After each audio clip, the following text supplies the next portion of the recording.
Hey guys, welcome back to Mentorship CEO.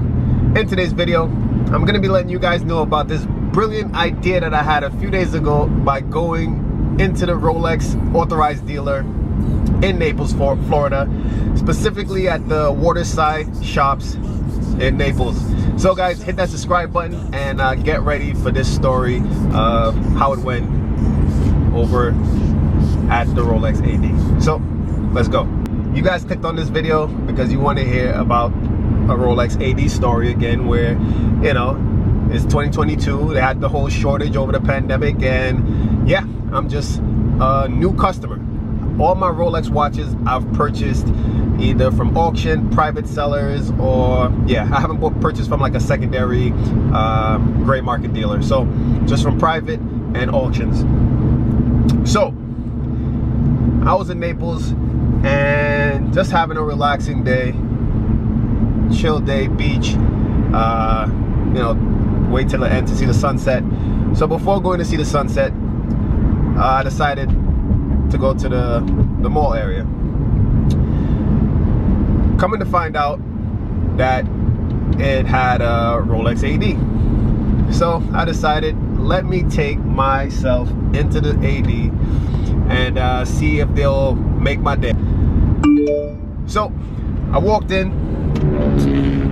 immediately greeted by one of the associates, and typically they usually kind of get the impression that I'm a new buyer as far as knowledge wise, like I don't know much. So I like to kind of go in looking like I don't know too much, and then as soon as I kind of see that, okay, you're playing me for a fool, I kind of start speaking and letting him know, okay. So I walked in. At first, there's the first glass presentation of, you know, some Mariners, some 41mm Datejust, and I was like, great, how much is that one? He's like, that one's pre-owned. I'm like, pre-owned? You know, like when you go into a Rolex AD, you're expecting like the new, brand new watches, and when you go to a secondary, like a gray market dealer, you expect to hear the word pre-owned. So I was like, no, I want to see if I have the opportunity to get a brand new Submariner or GMT. So I pointed at one. It was a Submariner date, and he said to me this. He said, that one is brand new but not for sale. I said, why is it not for sale? Because it's right there. It's not like it was in the back where he could say, we don't have any or anything like that. It was literally, he said, yeah, that one's new, but we're not selling it. So I was like, okay. At this point, I didn't really say anything as far as, okay, wait list. So letting him know like I know the game or whatever. So I said, how come you can't sell it? He said, because this one loses, I think he said 2 minutes, something about 2. I kind of blanked out because I know it's a bunch of bullshit he's gonna tell me. It either loses time, such and such amount of time in a day. So right after that, I said, I don't care. I want the watch. And then he just kind of mumbled something like, you know, like, yeah, we can't sell it. So rolled my eyes. I can't hold stuff back when it comes to a certain level of stupidity, right? So rolled my eyes and I said, okay, I know where this is going. I'm not asking like it's an unknown territory. I'm asking where it's like, I know that the answers I'm gonna get, which is just gonna annoy me. So I said, all right, let me just see the pre-owned section. Guys, the pre-owned section has more watches in display than the actual front display and where it's supposed to say like the new watches. And what he said is that they have a large amount of trade-ins. Like that's what happened. They, you know, someone trade their watches in and they service it and make sure everything is okay and they sell it. So right away I was like, okay, let me see if their pre-owned prices is reasonable or, you know, better than the gray market secondary guys. To my surprise, it was pretty much in the same ballpark. So Rolex is getting onto this whole gray market secondary price. They're trying to take advantage of it, which is kind of sad, honestly, if you really think about it.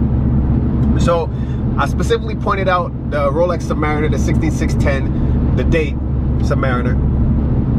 That one had a no holes case, and usually when I get like a price range of what certain watches are, I could kind of determine, like, let's say what a Daytona would go for, what the Datejust would go for. So I kind of narrowed down to that watch, and I asked him how much it was, and he said in pre-owned that's $11,000. How the hell could you sell a pre-owned Rolex watch in a Rolex AD store for more than the brand new one, which is right in the other room that just sectioned off? How could you sell it, a pre-owned, for more than the brand new one at the AD, the Rolex AD? It just didn't sound right. It just didn't feel right. Ooh. That was almost an accident. Idiots. So right when he kind of gave me that price figure for the pre-owned section, I was like, okay, I see what's going on here. And at that point, I checked out. And I decided just to like walk around and look at the other watches that they probably want you to buy so that you could get on the list to actually get a brand new Rolex at the AD. So guys, another experience where it was very underwhelming. Like, it wasn't anything, even though it was a situation where, of course, a new customer, you're not going to get on the list, you're not going to be able to buy a new Rolex. It still wasn't the type of service that you would expect from a Rolex AD for someone that, if not being able to purchase the watch right now, would be treated with a certain level to where he would want to come back at some point to qualify for a new Rolex at the AD.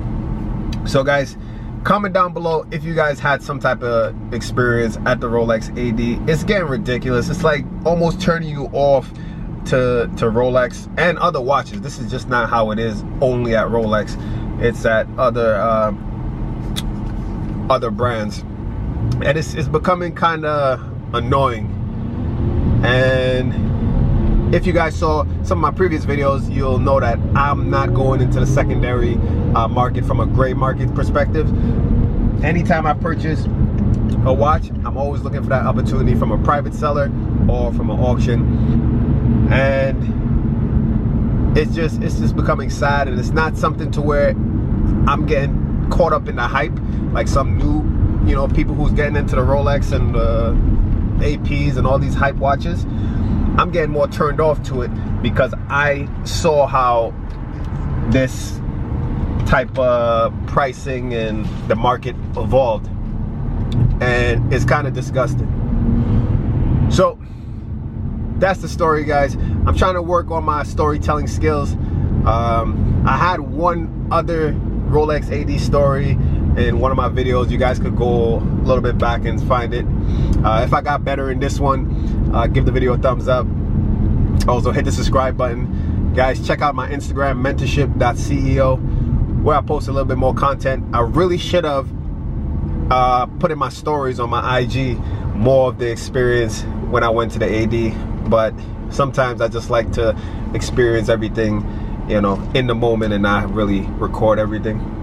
Not that I could even record in a Rolex AD, but I could have, sneak around. But anyways, guys, also check out my app, Mentorship, on iOS and Android. Be a mentor, find a mentor using your professional and your personal interests, where you can have a lot more in common with your potential match.